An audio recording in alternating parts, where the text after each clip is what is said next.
You will hear a conversation between Annetta and Charlotte, first-year university students, and Bill, who works for the Student Union Employment Service. First, you have some time to look at questions 1 to 5.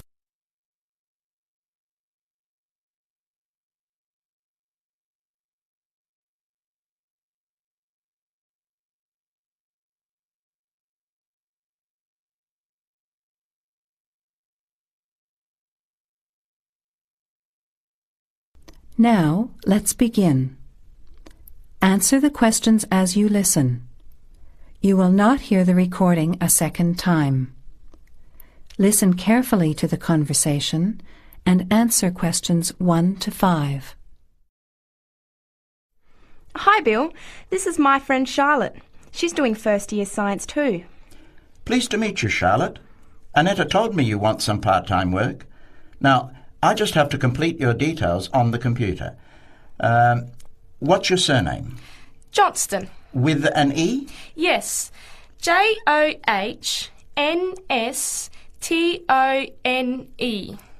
I know that you live in the Heathfield Street student residence, but I can't remember the street number there. It's 126. 126. Good. And the phone number? Well, actually, I never give people that number because sometimes nobody answers or they forget to pass on the messages. So, I bought a mobile phone yesterday, but I can't remember the number. I think it's 0414 847 748. I'll just check. No, sorry, not 748. It's 749. 0414 847 749? Yes, that's right. I must try and remember it. And what sort of work are you looking for? Well, anything really, I suppose, though it depends when it is. I'd rather work during the day, if that's possible. How many hours a week were you thinking of? Oh, I'm not sure. Maybe about 10. But I need to keep at least 2 days a week free for study. Do you have any work experience? Not much, though I used to help in my uncle's shop when I was at school. OK. Well, I'll put it in, but we don't usually get shop work. What about gardening? I'd rather not. Everything I touch dies. What other kinds of work are there? Well, there's a lot of demand for house cleaning, fast food preparation and kitchen work and pizza delivery if you've held a driving licence for 12 months. I'm not sure. Can I have a look at the vacancies while you talk to Annetta? You now have some time to look at questions 6 to 11. As you listen to the rest of the conversation, answer questions.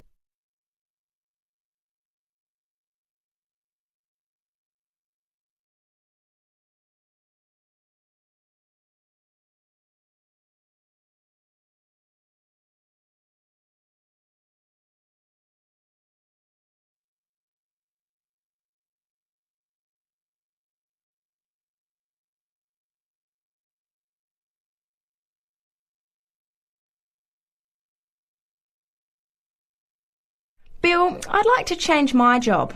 You're at the Hamburger Express on the High Street, aren't you? What's the problem?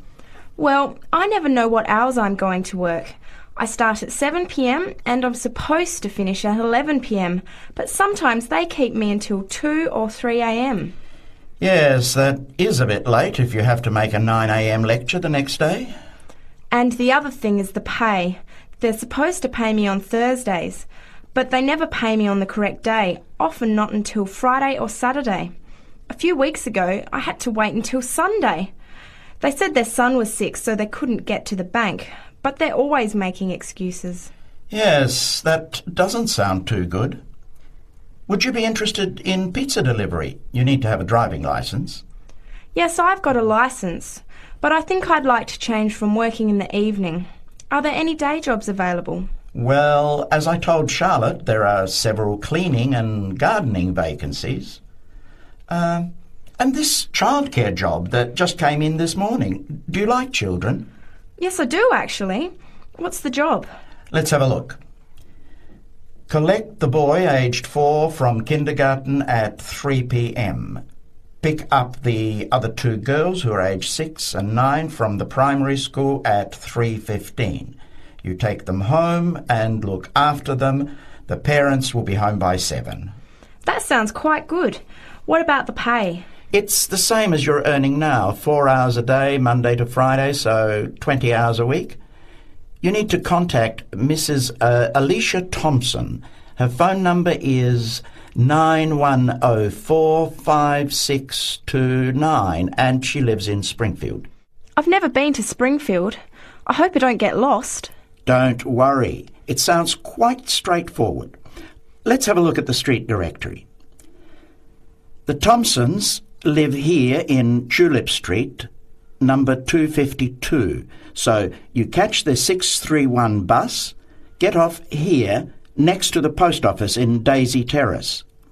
Walk past the post office to the corner, and on the opposite corner is the kindergarten. Then walk down Daffodil Place and cross over to the primary school. Then keep going down Daffodil Place to the corner and turn right into Tulip Street. That is the end of section 1. You have half a minute to check your answers.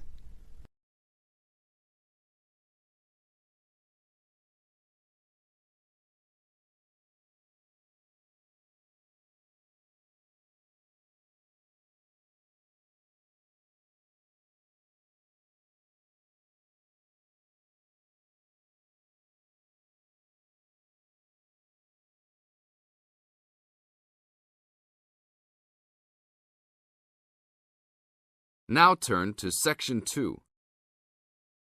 Section 2. You are going to hear an interviewer who is interviewing Alan. He made a great discovery of Mungo National Park. First look at questions 11 to 15.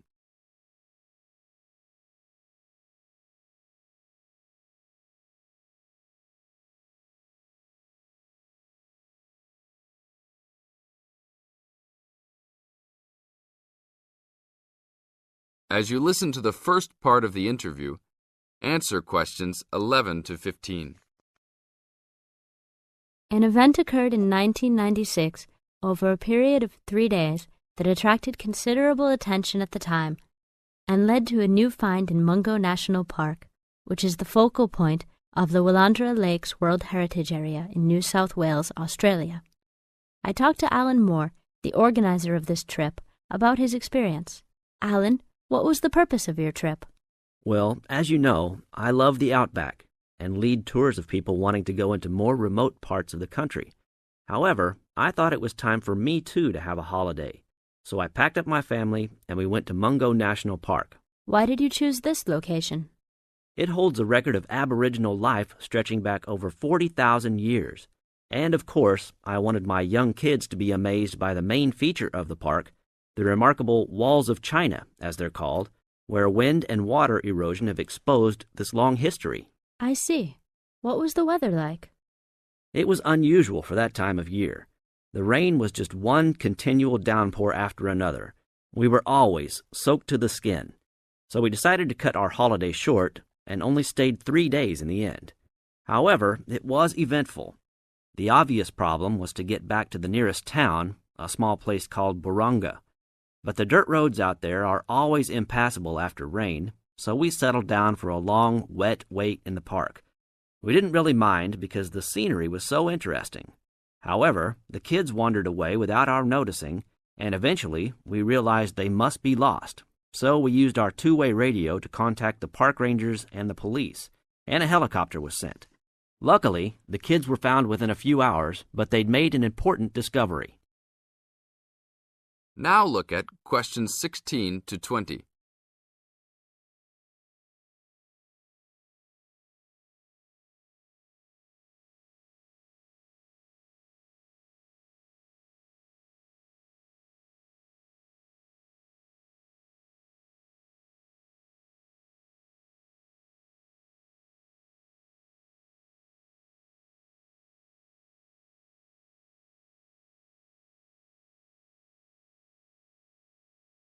As the talk continues, answer questions 16 to 20. So the trip was also eventful for another reason, wasn't it? Yes, yes. They led us to some ancient Aboriginal art. The kids had taken shelter in a very small, low cave that was difficult to see from the outside. We were lucky to have another family camping in our location. When they heard us calling the kids, they immediately helped us search for them, and as the hours went by, they also provided us with much-needed support and encouragement. We really appreciated their help, and as we were already soaked through after looking for the kids for a couple of hours, they even made sure we had enough dry clothes to wear. The park ranger managed to get through to us to lead the search, and when the helicopter pilot notified us by two-way radio that he'd seen the children but was unable to land nearby, we were able to eventually find them very excited about what was in their little cave. And what did you think of their cave? Well, after squeezing in, I must say I was impressed, and managed to take a few photos of it before we left. There were many faint markings and dots on the wall. It was difficult to tell what they represented because they were so small, but people from the museum who have since visited there said the markings were similar to some other findings in the area, and later confirmed they were very old. Although it's now a protected site, the children like to call it their cave, and are allowed to visit it when a ranger can go with them. Thank you, Alan. If you go to Mungo National Park, you can see the entrance to the cave and some of Alan's photos at the ranger's station. Alan continues to lead tour groups in the outback, and if you want further information... This is the end of Section 2. Now you have half a minute to check your answers.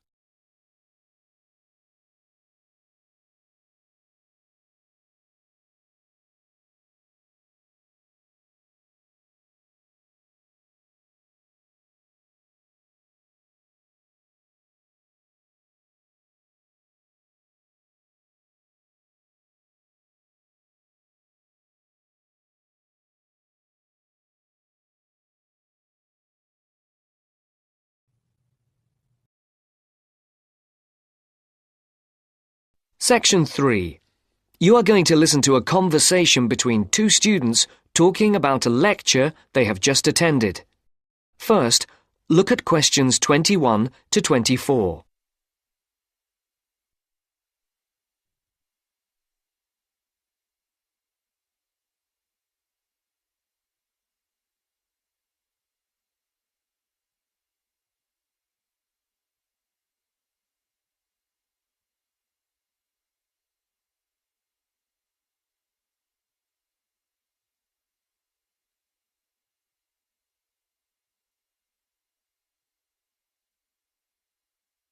There are 4 alternative answers, A, B, C, and D, for each question. Decide which alternative is the most suitable answer and circle the appropriate letter. Henry, don't you think Dr. Adams' lecture was really very good? He could talk about the telephone directory and make it interesting. All his lectures are like that, Astrid. He's just one of those people. I wish we had him as our tutor. I bet you that he is very demanding, though. Boris is in his tutorial group and agrees that he is a brilliant lecturer, but he puts them under a lot of pressure. But don't you think that's good? Perhaps. But I am glad to have Dr. Adams as a lecturer. He's interesting and rather funny and puts just the right amount of pressure on people. Did you take lots of notes in the lecture? Yes, actually I did. In fact, several pages. I didn't think I had taken so many. I was that busy listening to what was being said that I didn't take many notes. Can I photocopy yours? I don't think that's such a good idea. You won't be able to read my handwriting, and sometimes I write them in English and sometimes in Arabic. Oh, let's have a look. Wow! Your notes are so neat. There's not much Arabic. There is on this page. Oh, yes, there is. Dr. Adams would be pleased to see this, especially given what he was talking about. Don't you keep careful notes? Sometimes. It depends on the lecture. I don't think I'll forget Adams's lecture today. but some of the detail will fade. Before the conversation continues, look at questions 25 to 30.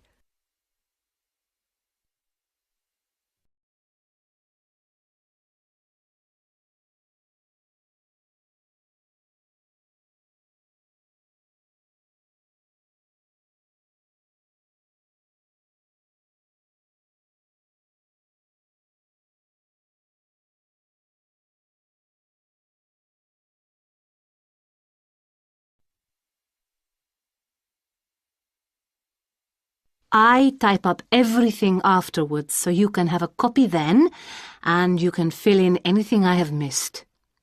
I'm not so good on the broader concepts. I'm better when it comes to detail. Just what Adams was talking about. Well, I am definitely a detail person.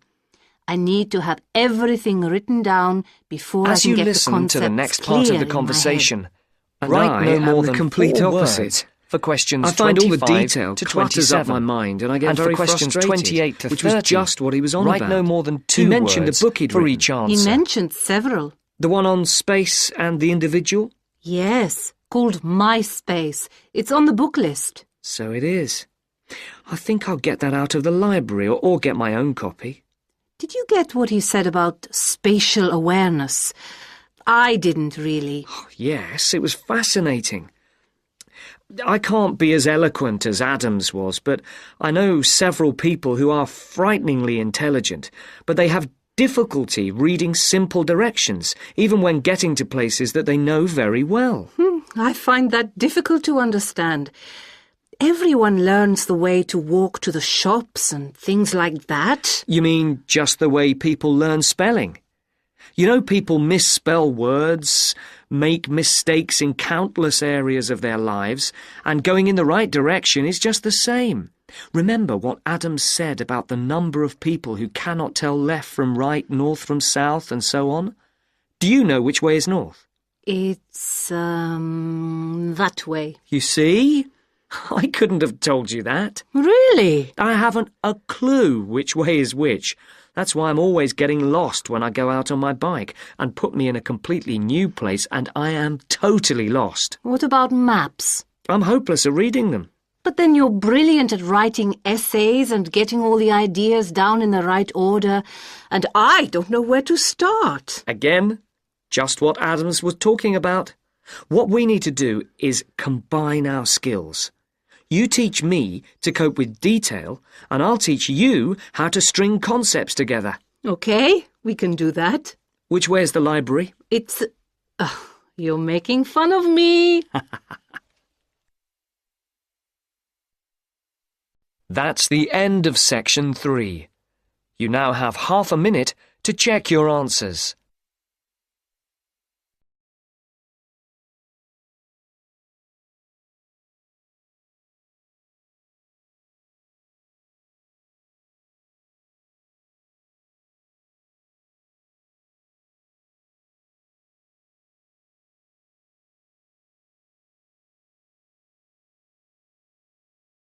Section 4. You will hear part of a lecture on cities of the future. You now have 30 seconds to read questions 31 to 37.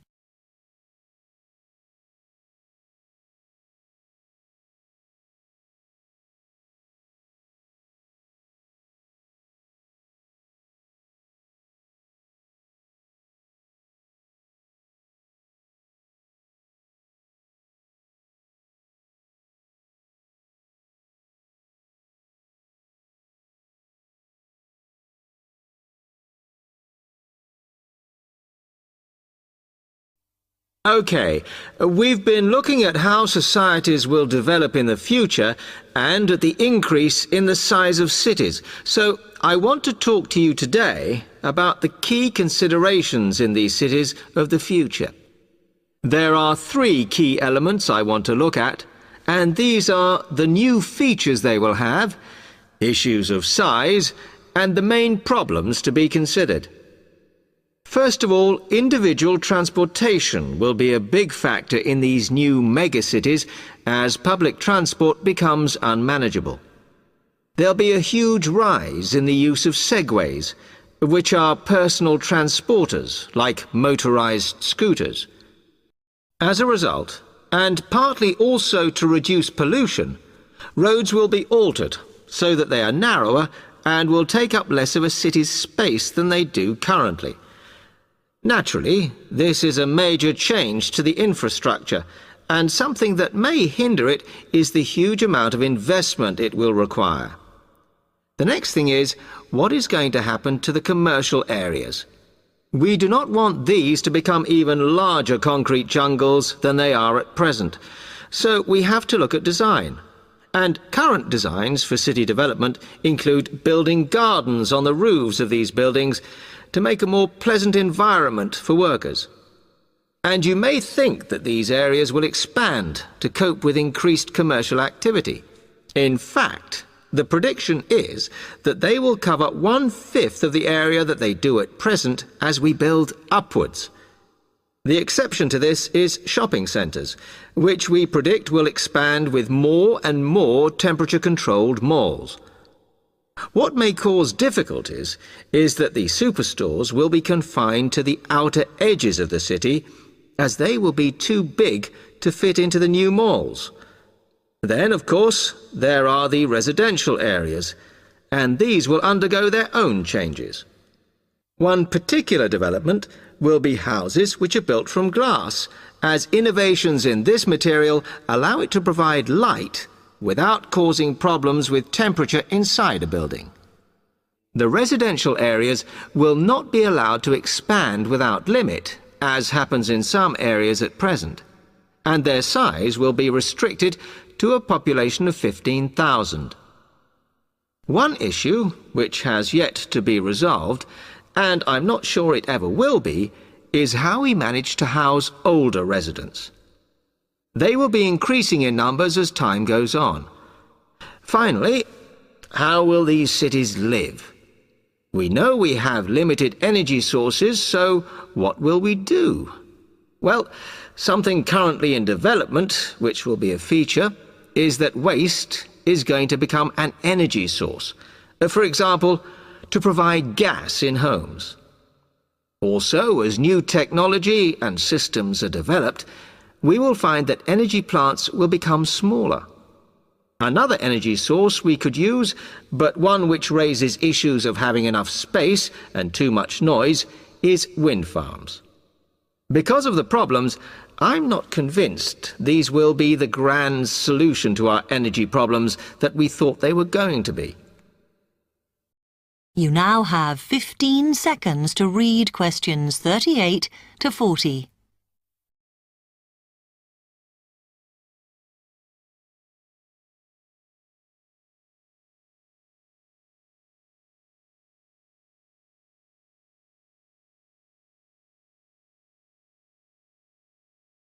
Now, moving on to looking at the social aspect of cities, we need to look at housing and how people will live. Cities currently have flats in the centre, populated by single people and wealthier residents, and families tend to move to the outskirts. In the future, the centre of cities will see a dramatic change. We will see many more examples of cooperative buildings. This is where people join together to form a company that owns the building they live in. And despite continuing shortages, there will also be a rise in the provision of retirement homes in city centres, so that the elderly can have easy access to hospitals and shops. Recently, we have seen a levelling off in the growth of private housing, and I think that will not change. But we are likely to see more social housing, as far fewer people will be able to afford to own their own homes. OK, now, if anybody has any...